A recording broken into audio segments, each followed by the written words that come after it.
Hey coucou, j'espère que vous allez bien. Aujourd'hui, je vais vous présenter 7 nouveaux métiers pour 2021 qui sont pas non plus extrêmement nouveaux pour 2021, mais je veux dire qu'ils sont très récents et qui sont très rentables.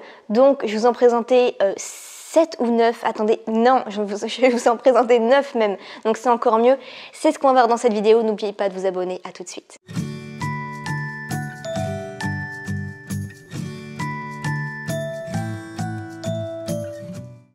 Alors le premier métier, j'ai donné des petits noms parce que c'est pas forcément des métiers où il y a encore des noms dessus. J'ai appelé ça Spy Web, donc espion du web. En fait, ça consiste à bosser pour les entrepreneurs, pour les créateurs de contenu, c'est-à-dire que quelqu'un qui va faire du contenu sur internet, que ce soit des vidéos YouTube, que ce soit des articles de blog, eh bien on va plus forcément se contenter de donner juste son opinion, on va pas se contenter d'aller faire 2-3 recherches ou alors juste de présenter le truc à l'avance en mode à l'arrache. Non, il va falloir vraiment faire des vidéos de qualité qui sortent de l'ordinaire et pas juste se contenter de ressources Wikipédia ou quelque chose comme ça. Le souci, c'est que faire des recherches, ça demande pas mal de temps. Donc, il y a des personnes qui peuvent vraiment se spécialiser dans ça en fait et devenir spy web pour les créateurs de contenu. Et je pense que ça peut être vraiment très intéressant parce que c'est vrai que quelqu'un par exemple qui a déjà lu, je sais pas, 200 bouquins sur l'entrepreneuriat, sur le marketing internet, que ce soit en France ou aux États-Unis, qui s'est formé, qui a écouté des dizaines de podcasts, qui sait faire vraiment des recherches, par exemple, qui ne va pas se contenter de Google normal, mais qui va chercher avec Google Scholar. Toutes des petites finesses comme ça font qu'une personne peut être un bon espion du web pour trouver vraiment les pépites cachées pour donner en fait du contenu inédit sur ces plateformes en fait où la concurrence est quand même de plus en plus rude. Donc si vous devenez spy web pour quelqu'un, ça peut être très intéressant. Donc comment faire ? Vous vous formez un petit peu à tout ça, hein. Comme c'est un nouveau métier, je ne saurais pas vraiment vous dire, à part les quelques exemples que je vous ai donnés juste avant. Vous formez davantage aux États-Unis sur les ressources profondes de Google ou d'autres moteurs de recherche. Bref, vous inventez un petit peu votre propre méthode et puis vous proposez peut-être, vous repérez quelques entrepreneurs, quelques créateurs de contenu dans une thématique qui vous intéresse. Et puis, vous leur proposez en fait comme ça de créer un article assez original pour la personne.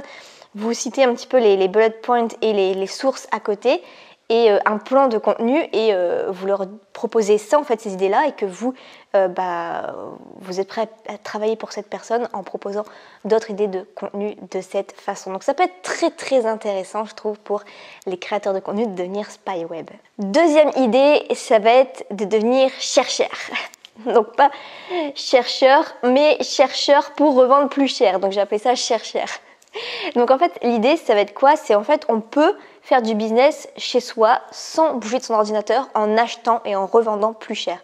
Donc typiquement pour les vêtements, vous allez acheter des vêtements peut-être je sais pas sur le Bon Coin ou dans des associations et vous achetez peut-être je sais pas un t-shirt Guess, vous l'achetez peut-être en brocante à 2 € et vous allez le revendre sur Vinted à 25 €. Donc si vous faites ça à chaque fois, ça peut être très intéressant. Vous pouvez faire ça pour les objets, je sais pas, vous achetez peut-être un meuble pas super, vous le retapez un petit peu, vous le revendez beaucoup plus cher.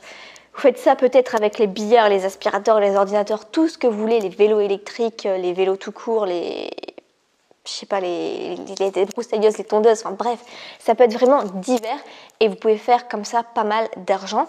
Ça peut être aussi le cas avec les voitures. Il y en a s'ils peuvent trouver des bonnes affaires en voiture, ils peuvent peut-être acheter une voiture à 3 000 €, ils la retapent bien, ils remettent les sièges en état, etc. Ils font des petites réparations et ils peuvent revendre ça peut-être 500 € ou 1 000 € plus cher. Mais à force de faire ça, vous avez une sacrée trésorerie quand même qui peut vous permettre d'investir encore plus pour acheter encore plus de bonnes affaires et faire ainsi encore plus de marge. Donc ça peut être aussi pour l'immobilier. Vous trouvez des bonnes affaires en immobilier, je sais pas, une maison qui se vend 100 000 €, vous la remettez un petit peu à neuf en fait parce que peut-être c'était un coup de personne âgée qui l'avait avant et vous la remettez un petit peu à neuf et puis vous la revendez peut-être, je sais pas, 130 000 €. Donc ça vous fait une sacrée marge et vous faites ça aussi à chaque fois. Donc voilà, devenir chercheur, ça peut être très intéressant également de faire un petit peu du business comme ça sans trop bouger de chez soi, juste en achetant des biens intéressants et en les revendant plus cher. Troisième idée, ça va être de devenir un petit peu target média, donc un média cible en fait. Vous allez vous spécialiser dans un média et vous allez devenir un petit peu professionnel dans ça. Et pourquoi pas faire du coaching ou alors travailler pour un influenceur par exemple, un entrepreneur.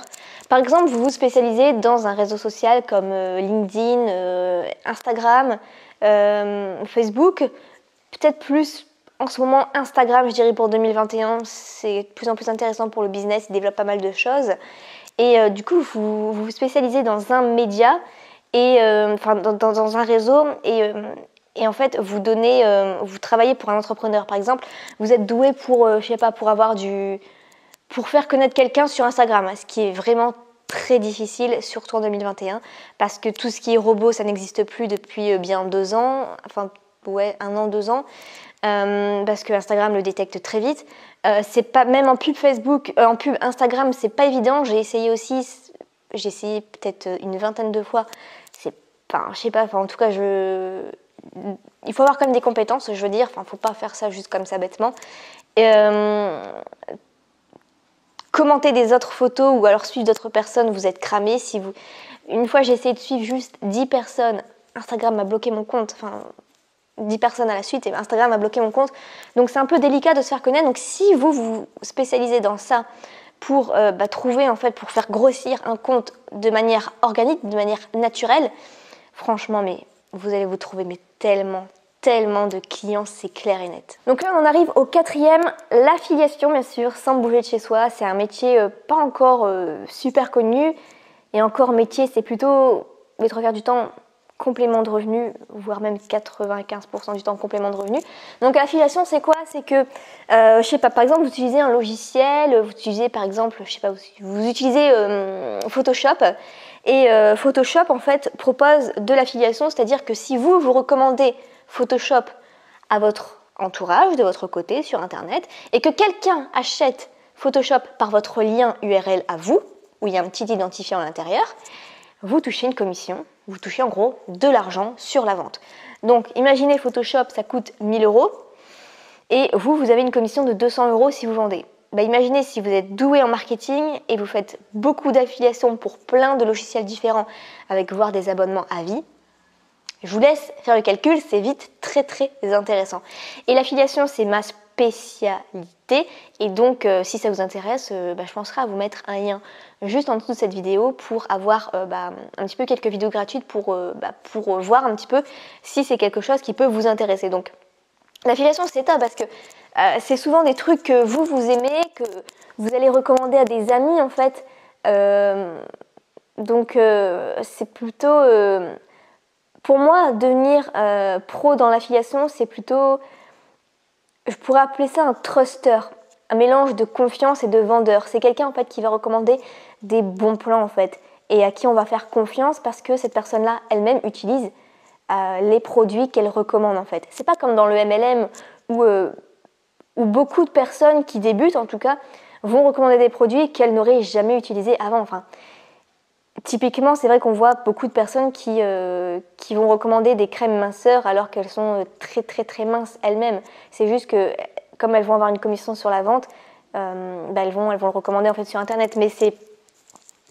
Alors que l'affiliation, vous êtes beaucoup plus libre de recommander tout ce que vous voulez. De toute façon, 80% des choses qui nous entourent, on peut faire de l'affiliation. Le canapé, je l'ai eu sur Conforama.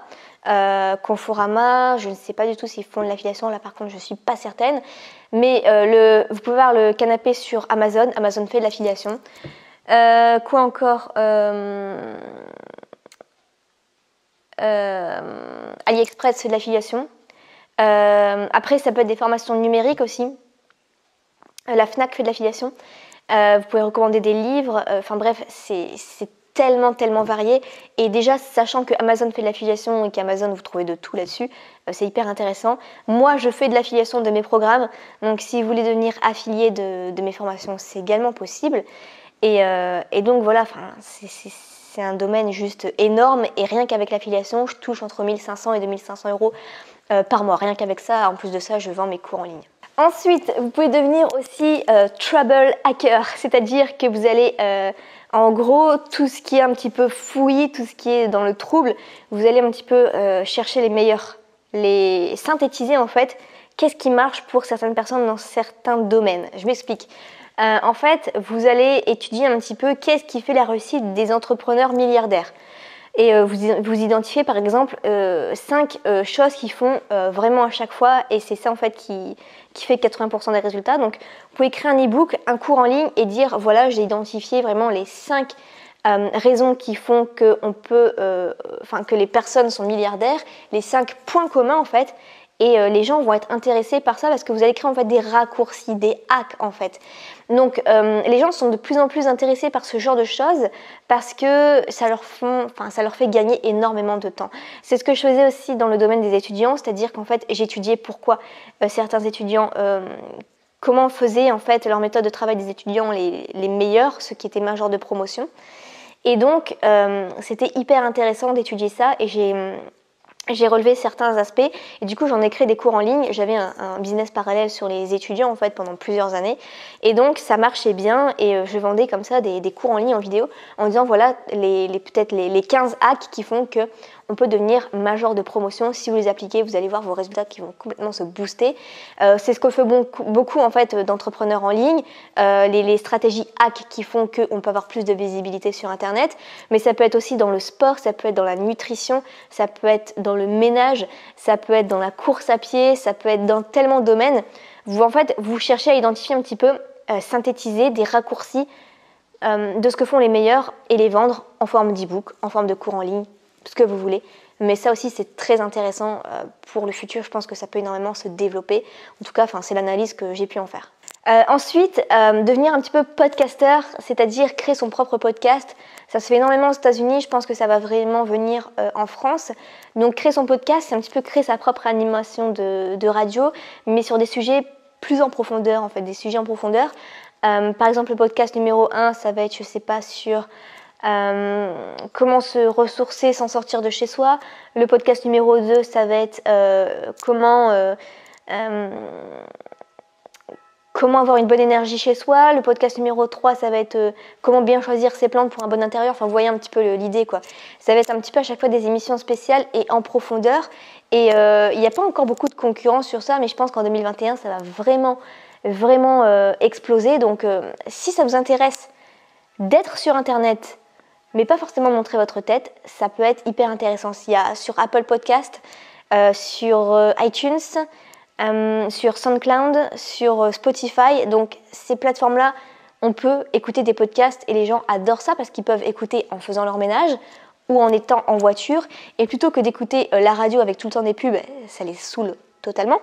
Et du coup, ils vont écouter votre podcast et je pense que ça va se développer énormément et vous pouvez en faire un business puisque vous pouvez proposer de temps en temps dans votre podcast peut-être des cours en ligne ou des podcasts avec des méthodes étape par étape. Ensuite, comme métier, ça va être de développer un petit peu ses propres méthodes. Je pense à la méthode de rangement de Marie Kondo qui en fait a tout un processus pour ranger les choses. Elle va pas juste par exemple plier ses vêtements, ça va être une manière un peu spéciale. Elle va pas faire pièce par pièce, mais plutôt tous les vêtements d'un coup. Ensuite toutes les photos d'un coup, peu importe si elles sont éparpillées dans la pièce. Donc vous pouvez ainsi créer votre propre méthode. J'avais par exemple créé ma propre méthode pour en fait écrire un article de blog qui se vend. Selon en fait un petit peu les méthodes qu'utilisent les journalistes du New York Times, mais aussi ceux qui écrivent des romans best-sellers et le copywriting et les meilleurs entrepreneurs américains. Et j'en ai fait une méthode en fait condensée qui s'appelle trafic rémunérateur et à chaque fois en fait que je faisais un article avec cette méthode, je gagnais dans les 24 heures entre 500 et 600 euros. Enfin, c'était hallucinant à quel point ça convertit super bien. Donc c'est une formation que j'ai en fait que je vends dans mon catalogue. Et donc c'est une formation qui a vraiment bien plu. Et si vous forcez à créer votre propre méthode, ça peut être très intéressant. Donc peu importe votre domaine, ça peut être le domaine de la santé par exemple. Vous créez votre propre méthode peut-être pour, votre propre méthode pour passer peut-être des concours, pour devenir major de promotion, pour votre propre méthode pour cuisiner sainement. Enfin, ça dépend de votre domaine qui vous intéresse bien entendu, mais ça aussi je pense que ça va se développer énormément en 2021. Ensuite, l'allocation de voitures, de camping-car et de biens immobiliers. Ça c'est pas un nouveau, mais je veux dire, ça reste traditionnel, c'est ce qui marche extrêmement bien. Vous louez de temps en temps votre voiture, vous louez un camping-car. Sachez que si vous achetez un camping-car peut-être, je sais pas, 40, 50 000 euros en moyenne d'occasion, et ensuite vous pouvez louer votre camping-car pour entre 500 et 1000 euros la semaine. Donc c'est quand même vite rentabilisé. Bon, bien sûr, les gens ont peur de louer leur camping-car parce que c'est quand même quelque chose, mais il n'y a pas besoin de permis poids lourd pour louer un camping-car. Mes parents en ont un, donc je sais ce que c'est. On en a un depuis 10 ans facile. Mais il existe des assurances pour ça, donc il n'y a pas de souci. Je trouve que c'est extrêmement rentable et pour moi, c'est super intéressant. Et bien sûr, avec l'immobilier, je lisais encore un article hier qui disait que 90% des plus riches de cette planète ont fait leur richesse grâce à l'immobilier. Donc voilà, c'est QFD. Et voilà, ça reste un classique qui marchera toujours. Et enfin, le petit dernier, ça va être de spécialiser en pub, mais dans un seul média. Donc c'est un petit peu ce que je disais tout à l'heure, mais c'était pas forcément de la pub, c'était plus manager des comptes. Mais là, ça va être spécialisé en pub Instagram, Facebook ou YouTube principalement. Pub YouTube, je peux vous assurer qu'il n'y a pas encore trop de monde dessus et ça peut être très rentable, donc allez-y si ça vous intéresse. Pour la pub Instagram également. Pour la pub Facebook, ça se fait un petit peu de moins en moins parce que ça devient de moins en moins rentable avec les années. De plus en plus compliqué, enfin, c'est sûr que c'est moins rentable qu'avant largement, mais la pub Instagram et la pub YouTube, il n'y a pas encore énormément de monde dessus. Donc si ça vous intéresse, formez-vous là-dessus et vous allez trouver des clients en 2021, ça j'en ai aucun doute.